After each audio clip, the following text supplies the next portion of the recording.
My fiancée age 32 doesn't want me, age 28 male, to talk to her best friends at all before marriage. We have been dating since the last 5 years, and those 5 years has been mostly public. Public in the sense that both me and her like to post pictures or reels of ourselves from vacations or times together, and we were very clear that we were in a relationship on Instagram. However, she doesn't have many real-life followers from office or personal life on her Instagram. She has around 7 or 8 really good friends who she meets on a regular basis and one cousin. We are both matured adults and decided to get married in the coming year in 2024 November or December since we started dating. So I thought it would be better if I introduced her to my family too last month, so I took her consent and decided to meet with my family at a good restaurant in the city. My family got to know her and they liked her and decided to fix the date for our wedding. But my GF said it would be too early for her to get married this year, so we eventually decided to fix the marriage date for February 2025, 6 months from now. Usually in my city, it's a requirement to book the marriage halls early enough so that you get a proper hall. So I took her consent and discussed with my family and booked a hall for marriage. Few days later she also went and booked a hall for her side of the party. It is normal to have parties from both bride and groom's side in our culture. Basically so far I have made her meet my family and one female friend of mine who lives in a different town with her BF, and both of the meetings were proper well-planned meetings. She also met maybe another friend of mine accidentally in the mall. I however have never met her friends in that manner, only once or twice I met some friends by accident as I was driving my GF somewhere, and 2-3 of her friends also hopped in and we just spoke a few words as we traveled in the car. But her friends were aware that we were dating, of course. Now a strange incident happened last week which left me really confused. It was a text from a friend of hers on Instagram. Before this I had never spoken to this friend of hers except for only once, a year back, when my GF wasn't talking to me as we had a fight, and so I texted this friend of hers and asked her politely to talk to my GF once as she is a good friend. She said okay, I will surely talk. And also I texted her friend only because I felt my GF back then was going through a lot of things and probably she would need a friend to discuss properly as she had a huge financial loan etc., and even had a fight with me and her family for some reasons. Shortly afterwards I got a call from my GF regarding me DMing her friend on Instagram, and she asked me very angrily to never talk to her again. To which I was surprised, but I complied as our relationship wasn't so stable back then and I gave her space to settle. And after a while that day, I got a message from her friend saying hey sorry I can't help you in this, and she blocked me on Instagram. I was okay and didn't react back etc., so this was last year's incident. Now this same friend texted me suddenly last week as she was not able to reach my GF over call and she was tensed as what was going on. I politely replied back saying hey she's alright, probably busy with office work, I will inform my GF that you are trying to reach her. I called my GF and said her friend called, to which she was like, oh lord what, why does she have to text you? Please block her on Instagram. I found it very weird to block that friend and immature at the same time. So I told her I won't, so my GF told me that if I want then her friend will. Few moments later I saw I was again blocked on Insta by her friend. Actually this time around it made me a little angry and I ended up texting her on her other Insta handle and told her, hey how are you doing? I didn't like what you just did and this is not a very respectable way to talk to someone. I also wrote if your husband has some self-respect he should also not text my girlfriend when you guys are having issues. Then she replied saying hey my husband, me and her were in her life much before you came to her life. After which I politely explained that I didn't mean to break their friendship and only wanted to make their bond better and just felt disrespected for being blocked twice when I wanted to just talk to them once or get to know / meet them. So she didn't reply to this and informed my GF, and my girlfriend again came out angrily and was very angry with me as I referred her friend's husband. I felt that was the only logical way to express myself. I was serious about her and made her meet my family and friends. She had no family members, her parents also passed away and cousins live in other countries or far away now, but her friends would be the ones who would be present at our wedding from her side. So I expected her to take me a little more seriously and maybe not ask her friends to block me, at least on Instagram. She often visits this female friend's house and sometimes they have sleepovers and sometimes even parties with this friend and her husband in their house, birthday parties or some other reason. I never got to properly go out or meet any of her friends in an official go out / meet kind of sense. I expressed her a couple of times that your friend brings her husband and baby along in group meetings sometimes, so maybe I can also go along and meet them once. But she is strictly against this, and this blocking incident recently is seriously bothering me. My GF says my ex-boyfriends had bothered my friends earlier as well and I don't want these things to happen again. But this probably would have made sense to till maybe like a year back, but now we are going to get married in 6 months. Even now she's hesitant and says she will introduce me to them only after marriage. And also when she gets married these friends will probably have to help her make her side of the arrangement / duties as she has no one else. So I needed to talk to them as well for our upcoming wedding preparations. I haven't spoken to my GF since last 2 days because of this, and she also is saying she is unsure of the marriage now after I expressed this desire to meet her friends, and she says that I will be controlling in nature in the future. I feel she will text me or call me back soon. Am I asking for the right thing by asking her to introduce me to her friends? What should I do?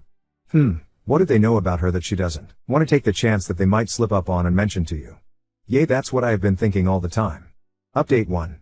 So a few days back I posted about how my girlfriend asked one of her best friends to block me on Instagram.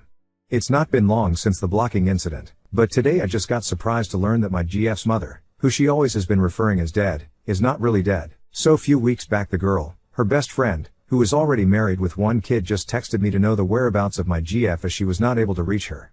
My GF, on knowing that, instantly asked me to block her and I refused, but she then made that best friend block me, and the rest of the story is already there in the previous post. Since then I was not able to trust her.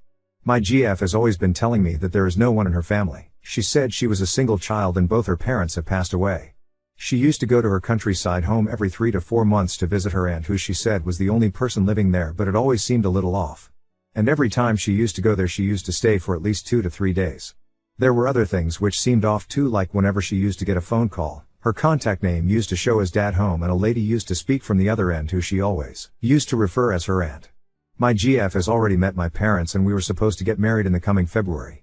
My parents were hesitant about our marriage because they also didn't like this secrecy and the fact that my GF asked her best friend to block me.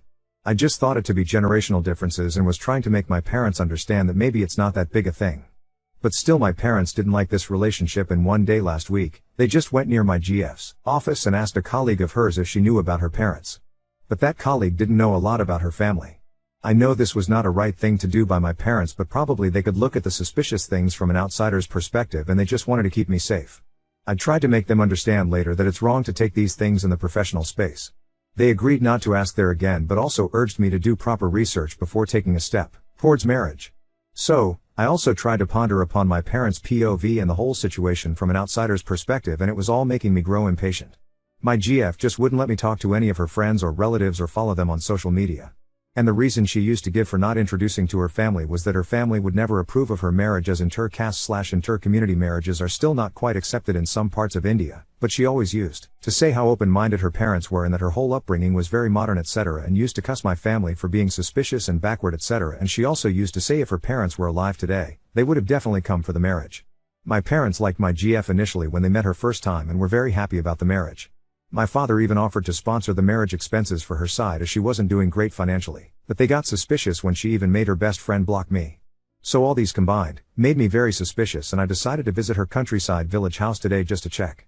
I went there acting I was looking for someone else, and when I knocked the door, her mother came out. I know it was her mother because my GF showed photos of her mother to me earlier. It was truly like encountering a ghost. She looked like a fit and fine woman with a smile on her face and just looking like my GF. My GF and I are not talking properly since the day my parents went to her office. She called my parents crazy and whatnot for doing such a thing and was angry and said people of my community are clever/cunning and crazy and do suspicious spying on people, but never accepted that she said such a big lie to our family. And while I admitted to her that it was wrong to ask at her office, but it's not right for her as well to talk like that about my family when she was acting all suspicious, asking friends and family to block me and faking her mother's death. I haven't spoken to my GF about this, and what should I make out of this really? This was a very huge lie and I don't see a valid reason for this either. Her father, as I confirmed from locals nearby, had actually passed away and her mother was living there with her aunt, who was living in a different house just on the adjacent block. I just want to know if there could be any valid reason or judgment that can be applied to this scenario, because I can't think of any. Her mother looked fit and fine to me. Roughly around 50 to 60 years of age. Update 2. So it's been a month roughly I posted my question about the weird behavior of my fiancée and her lying about her mother being dead. Today I thought of posting a small update regarding the entire situation because a lot of you have been asking me for this. After discovering that her mother was still alive, I was shocked for a few days. But gradually, I started to feel better, although I was still eager to understand if I had done anything wrong, especially because I had seen both the good and bad sides of her. Now that some time has passed and I can think more clearly, though I do miss her at times, I reflect on what I know about her. She is someone who is naturally very compassionate and has shown great kindness towards animals, adopting or helping several street animals during the 3 years we were together. I've seen her experience happiness, sadness, and vulnerability.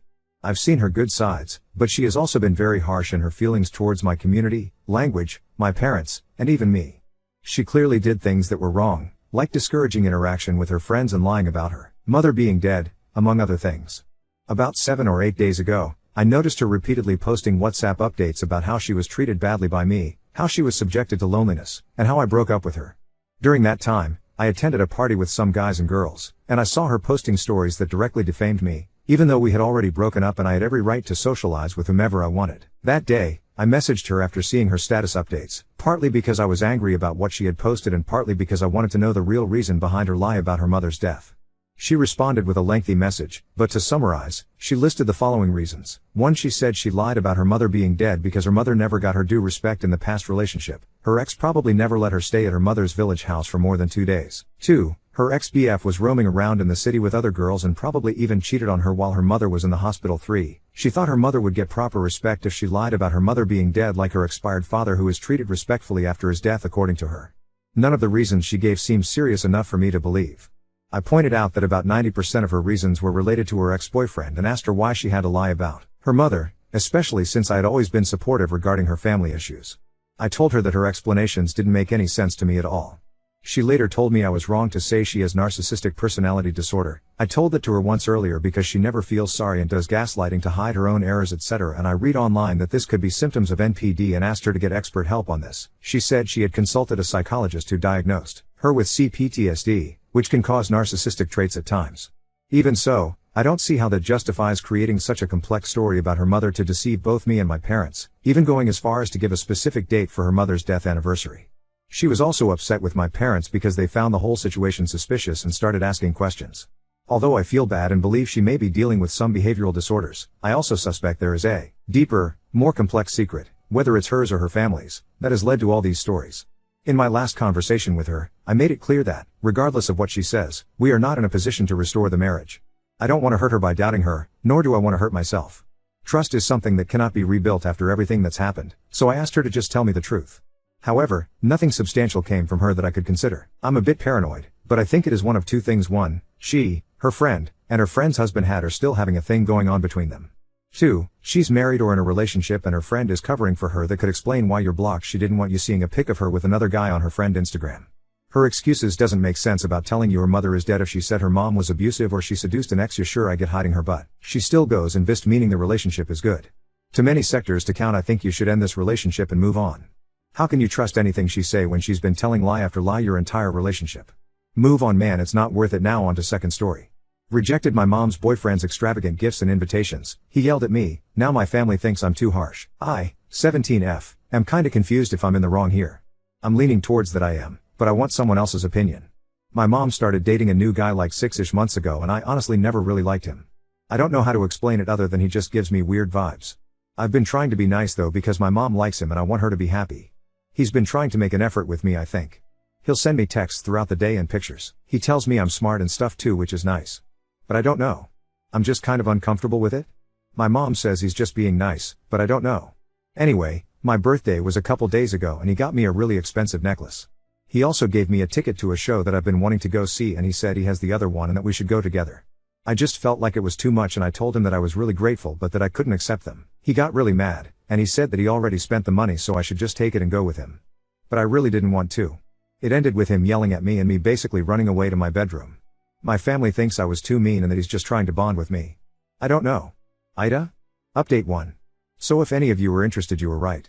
My mom's boyfriend was trying to groom me. Apparently, for as much as my family said I was overreacting by turning down his gift, my mom didn't like that he yelled at me.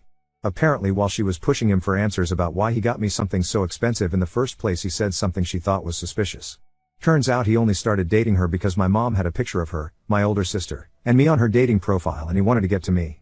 Which is creepy. She said she's taking that picture off her profile now, but also she's not going to go on dates for a while, which I definitely feel bad about. I can't help but feel like it's my fault. But yeah, that's the update. Thank you guys for being so nice even if you thought I was being a little stupid. I hadn't really learned much about predators before now. Edit, people keep bringing it up so maybe some of you can give me advice. In a comment I mentioned him watching me one weekend by himself and sleeping through most of it. Some of you guys are thinking he drugged me and did something because I only got tired after he made me lunch and I woke up sore. Should I actually tell my mom? I don't really see why it matters considering it happened like 2 weeks ago and I don't think I could prove anything anyway. Update 2. I don't know if this will be my last update or not, but I wanted to post it because of how many of you seemed worried about me. I told my mom. It was really hard. I want to say I was brave about it, but I cried a lot and was really scared. I could barely actually say it out loud, so I showed her my Reddit post and what you guys were saying. She told me that I shouldn't trust strangers on the internet, but that she agreed that what happened the weekend he was checking in on me was weird. She took me to the ER right after I told her even though it's really not an emergency. I don't really understand everything that the doctors did, so please forgive me if I say anything wrong. They made me do a blood test, urine test, and they took some of my hair because they said that some drugs can be detectable for a few weeks after. The urine test came back already and it was confusing cause at first they said it was PCP. But then they said that they did another test and apparently there are traces of ketamine, so I don't really know if that means I tested positive for both, or if it was only ketamine.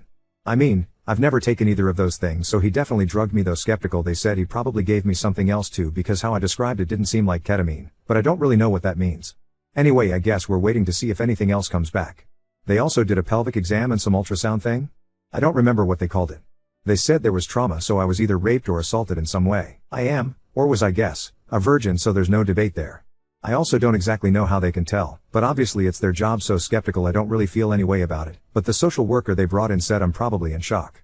I told them I had gotten my period afterwards with bad cramps, but they told me that it was probably not actually my period and just me bleeding from it. But yeah, that's where we're at. I'm still in the hospital currently, I don't really know why, but I am. I'm at least staying till tomorrow apparently.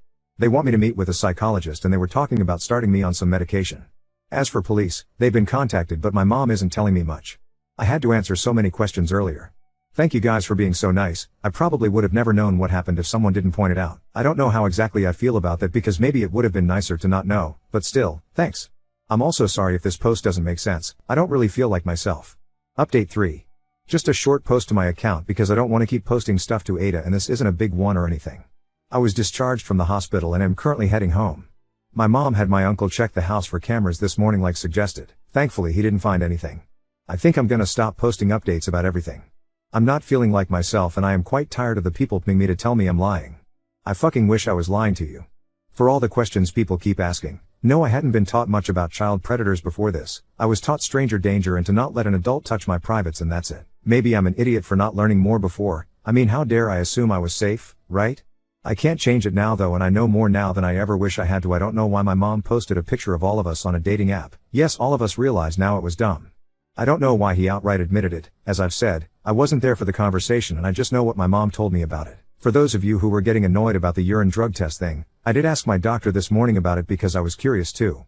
He said they have had people test positive for ketamine in urine up to 14 days after taking it. The weekend I keep talking about was the 26-27th, which was 9/10 days ago. I guess technically not 2 full weeks ago, so apparently plausible. He also said the PCP was a false positive. The only positive I currently have is ketamine. I'm sorry if I'm being aggressive. I've been bouncing between crying and lashing out this morning and I'm just so fucking tired. The therapist was nice. I have an outpatient appointment scheduled with a different one in a week. The nurses and doctors were really nice. Apparently they did an STI panel with the blood they took, but they're still waiting on results. But yeah. That's all the updates you'll get, probably for a long while if I ever update again. I really want to thank those of you who've been nice to me and have given me advice. Update 4. Hi everyone. I know I said I wasn't planning on updating again, or at least not for a while, but I did think some of you would appreciate the update and I am in a bit better of a place now. I think I've finally come to terms with what happened for the most part anyway. So last we left off, I had just left the hospital after finding out my mom's ex had drugged and saw me when he watched me over the weekend. I'm also gonna give some warning that this is probably gonna be pretty TMI because I haven't really wanted to talk with people Earl about this. For those of you who were worried about STDs, apparently he gave me chlamydia. The doctors told me it was a thing that not everyone has obvious symptoms apparently, so it's not weird I didn't know. Which is super weird cause I always assumed STDs hurt really bad. But anyway. I got antibiotics so all should be good. I also had my first ever appointment with an OB-GYN, which was weird. She did say there shouldn't be any permanent issues from this, which apparently was a concern of the hospital doctor because of how severe the damage seemed, like a week plus out. As for the people who talked about him maybe trying to approach me at school, my mom alerted the school about him. He hasn't showed up at my school or anything, but sometimes I swear I see his car. My therapist, which I've already had 4 appointments with, crazy, said that I should be aware, but that it's more than likely not him and that it's my anxiety. The police were involved for a while, but they said that without DNA evidence they couldn't technically prove it was him. I don't know how true that is, but my mom said some very mean words about them, so I'm assuming it was not a great conversation. So I guess we just have to move forward on our own. My mom is no longer on any dating apps. It's gotten more and more obvious to me how guilty she feels, but I think she's slowly starting to act more normal with me and my sister again. She also got a gun and has been working on her aim at the shooting range. Kinda crazy cause she's always hated guns, but when I asked she just cursed out the police. I don't really know how to take that, so I'm just rolling with it. I'm sure Thanksgiving is gonna be weird cause basically everyone knows what happened now, but worst case scenario I'm gonna hide from everyone in my bedroom since we're hosting. I'm kinda worried about someone making a comment about it, especially since, maybe some of you guessed it because of how little I really knew about sex and predators and stuff, but a lot of my family is super religious. I'm just worried they'll make comments about me being impure or something. I hope not though, but yeah, that's where I'm at. Things are mostly normal again. Just a bit more therapy, anxiety, and knowledge about sex and sexual predators. Thank all of you who have been really kind to me. It's been a weird few weeks. I started painting again yesterday though, so maybe I'm getting back to being me.